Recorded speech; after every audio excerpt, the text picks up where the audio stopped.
kitchen table of Silver Surf Wax for Silver Surf Wax Sunday. Welcome back.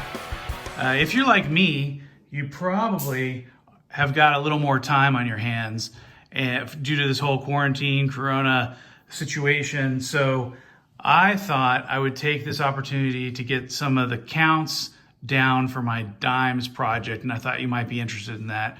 Unfortunately, I don't think that I'm going to be getting any more junk silver, any dimes, anytime soon. The prices on the bullion dealer websites are too expensive right now, and there's simply not any supply, or not supply at any reasonable prices. So at this stage in the game, I've got what I've got, and maybe in the future I will have more opportunity to get more dimes, but I'm kind of wanting to just see, hey, where am I at right now? Remember my dimes project, I have a goal of 500 ounces or more, and so I want 7,000 dimes. I had wanted all of those in mercury dimes, but unfortunately, as of late, I wasn't able to get all of those mercury dimes because they're simply not available online.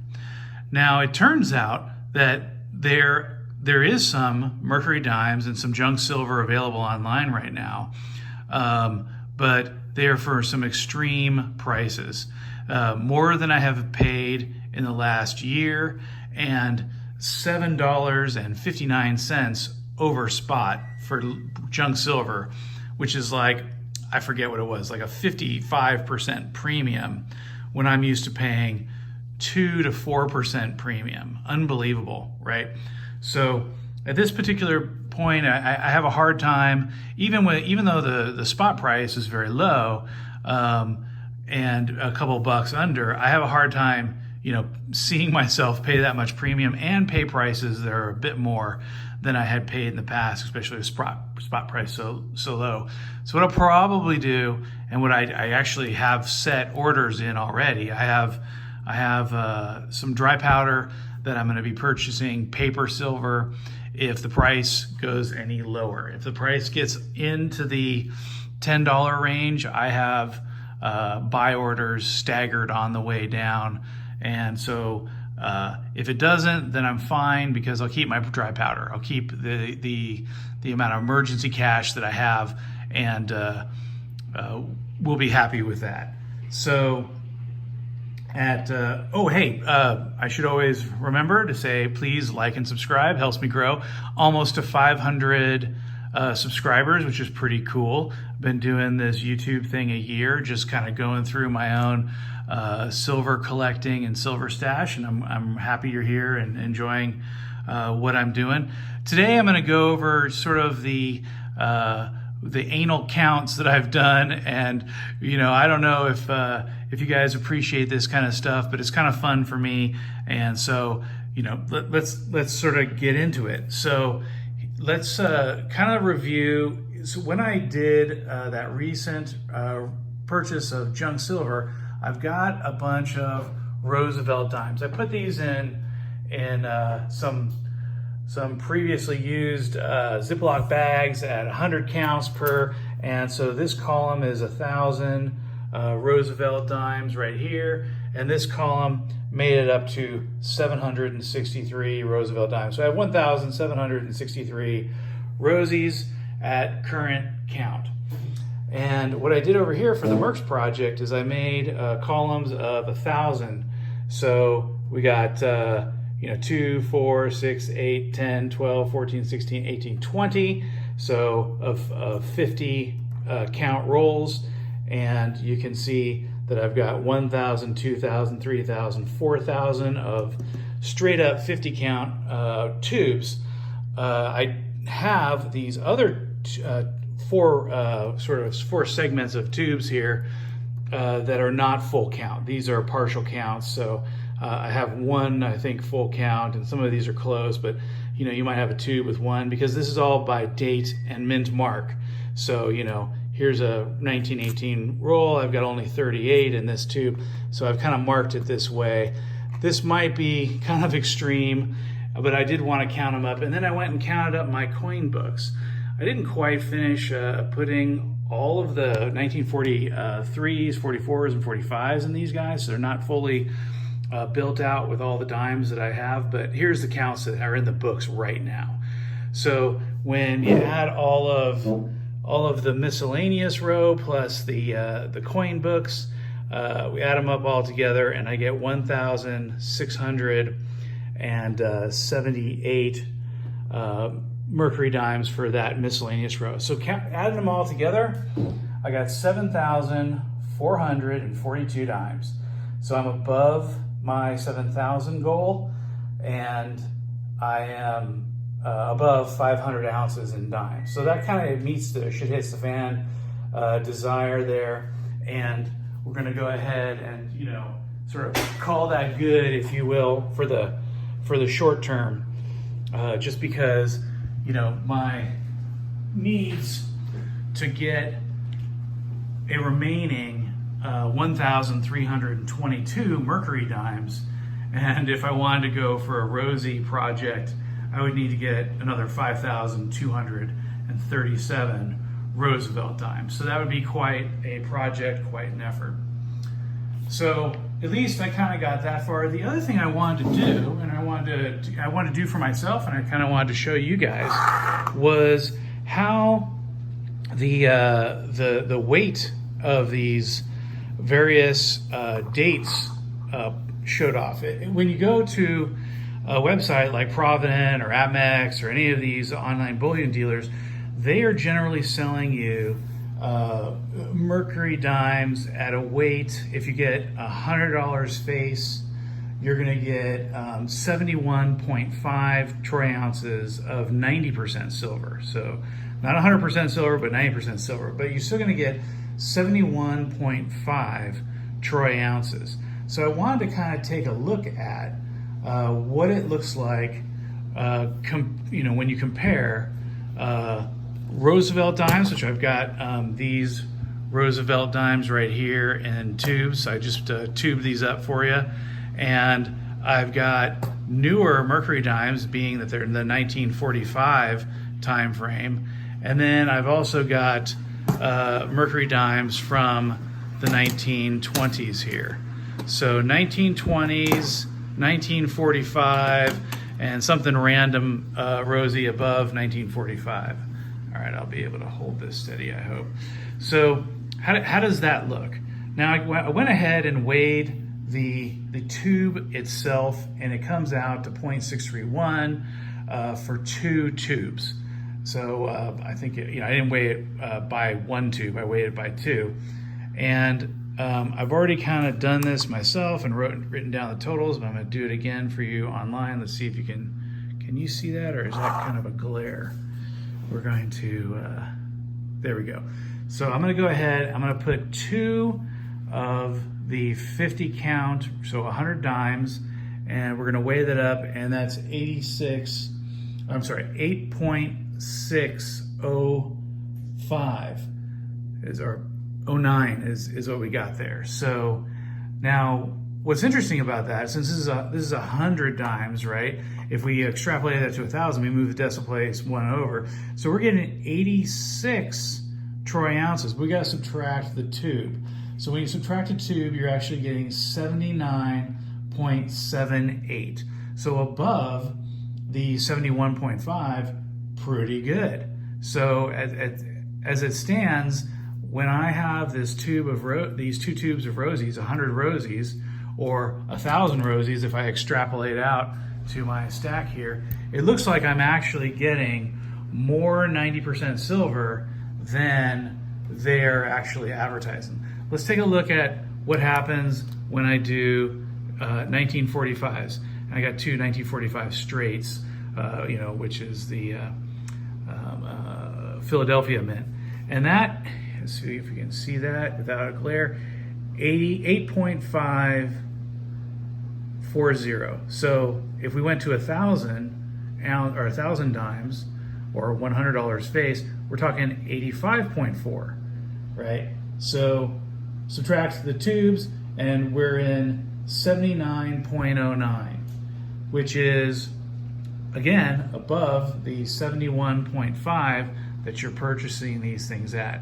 So in reality, getting Mercs that are older date and getting Roosevelts seem to be a pretty good deal. I seem to be getting the right amount of silver compared to what they're just generally estimating.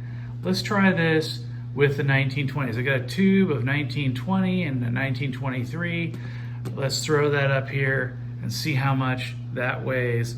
I'm at 8.113. So move that decimal place over and subtract 0.631, and I'm at 74.82. So still above the 71.5 estimated price on all the websites that are guesstimating how much silver you're getting. And you know what's really interesting? Let's look at these with the caps off. So it is kind of startling how much different these things are when in terms of height. There is a lot of height loss. So you can kind of see how much tube is there in these 1920s and how much tube is there in these 1945s. Here we go. Look at that difference. Quite a difference in height. These 1920s are a lot more slicked out, and the edges and the surface features are rubbed down, so they do not fill the tube as much. Let's compare that with the Roosevelts. So you're definitely getting more silver with the Roosevelts or the later year Mercs. I don't exactly, we do exactly know how much based on the weight we just weighed it. So, but it doesn't seem like you're getting a raw deal. It doesn't seem like you're getting a raw deal to get these Mercs.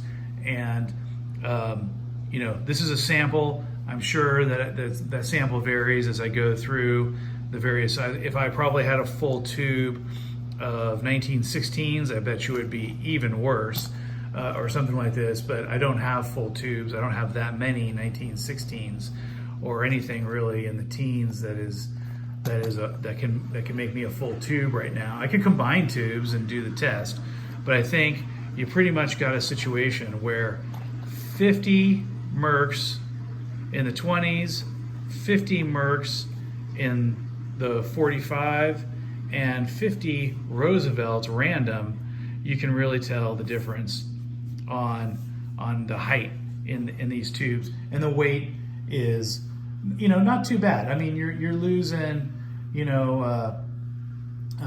it looks like about 0.7 of an ounce per 1,000 dimes. So definitely, if you were looking to maximize your silver, or for some reason you were going to melt these down and try to maximize your silver, I think you'd get the Rosies. But I like the Mercs. I think they're pretty. So that's what I've been looking to collect. Now, it kind of begs the question, if I were to sell these, if I were to get rid of some Mercs, what would I get rid of first and what would I hold on to? Would I hold on to the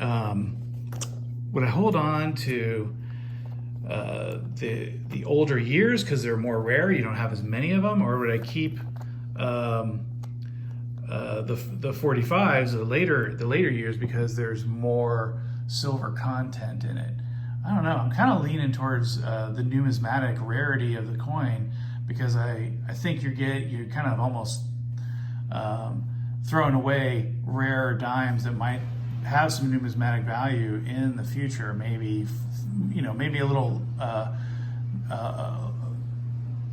maybe another 20 years or so, and Mercs will be even more rare. But at this point, I like to treat this all like junk silver, but I just thought it would be sort of an interesting thought experiment to do. And so that is, wait, I already screwed that up. That is kind of interesting. I hope you enjoyed that one. Now, the next thing I wanted to do with this video was I had a viewer that asked a question about some of my 10th ounce coins and what I got, what date. Let me see if I can zoom in on this date there, see if you can see it. It's 1998. So I got all 10 of these were in 1998. So for the viewer who is asking, hey, what year? And then that one that I just recently got, this guy is a 2005. So I've got some other 10th ounce coins that are off site, so I don't have those to give you information about. But I'm going to go ahead and at least answer that viewer's question. So that's kind of what I got going on here. Thought I'd show off the dime project, and that I finally got to get a reasonable count.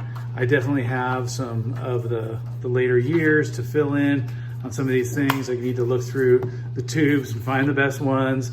Here's a book that I haven't quite filled out. I just kind of raped and pillaged from this one to build the sweet book here. I hope I'm getting this in frame. So here, let me bring this a little closer. So these are kind of the best of breed that when I went through the years, but I still have the 40, 43, 44, 45 to fill out and search through the dimes and try to find the best ones, because I just haven't been super diligent. And I was sorting. I had to sort out the 45s and get them all in their different tubes to be able to do it. So a few more to fill in there. Some of these I just don't have them, right? They're even after 7,000 dimes, or at least what is it, 5,678 Mercs. I only filled out a few of these guys. So pretty fun stuff. Let's see, I think I had one more thing I wanted to show off. So for this guy, for this project, I ended up getting a 50 cal ammo can. So I'm gonna have to go with the big boys. All of these tubes do not fit in a 30 cal. I was hoping they would. I was hoping that if they were just rolls of 50, they would fit. It's not going to do it, so I'm going to fit it in this brand new ammo can. This one's actually really sweet. It's brand new, never used. Actually bought this off of Facebook Marketplace for $9 with a 30 cal ammo can, plus some gun cleaning gear and a gun safety goggles. And so somebody was just selling it for $9 for the whole kit and caboodle. I said, I'll drop by, and got it. So pretty fun stuff. So that's kind of the Mercury dime and now Roosevelt dime, the dime project silver update. Thought I'd give you guys a little update there. Hope you enjoy. I hope you're having trying to entertain yourself and keeping in good spirits and keeping healthy during these challenging times. I know we all are a little freaked out, and so all I can say is if you're stacking, you're putting yourself in a better situation, I think, for the long term. I think we've got a lot of money that's about to be printed, and oh my gosh, it's you have people, government officials on TV saying unlimited dollars, unlimited liquidity, unlimited funds. We're going to bail everybody out. Yeah, unlimited money means no scarcity. That means that scarce money, I think, is going to end up winning the day. So as you guys know, I'm all about the gold, silver, Bitcoin, scarcity and money. Okay, I thought you might like this as I'm packing it away. Here's the first level. The bottom layer here is all 50 count dimes in the ammo can, the 50 cal ammo can. And I got some books in here. We're gonna go ahead and place the next layer in there, see how that fits. Okay, layer 2 is in there with 2 extra spots. I could throw these 2 tubes of rosies in there, but I'm gonna throw those 2 tubes of rosies with the other 63 in this way. I'm gonna start popping in these 100 bag little mini snack bags of dimes in there, and that'll fit all nicely in this 150 cal ammo can. and that should weigh a pretty penny after I'm done. 7,442 dimes. Oh my, that just barely fits. Now obviously my intention is to try to have an ammo can just for Mercs, just for the 7,000 dimes. So if I do fill up the tubes, it'll fit in there just fine. But not with a lot of empty tubes and loose stuff. But I can barely just fit it in this 50 cal ammo can. So this might not be the permanent solution, but here it is, absolutely full. Boy, that thing is gonna be heavy.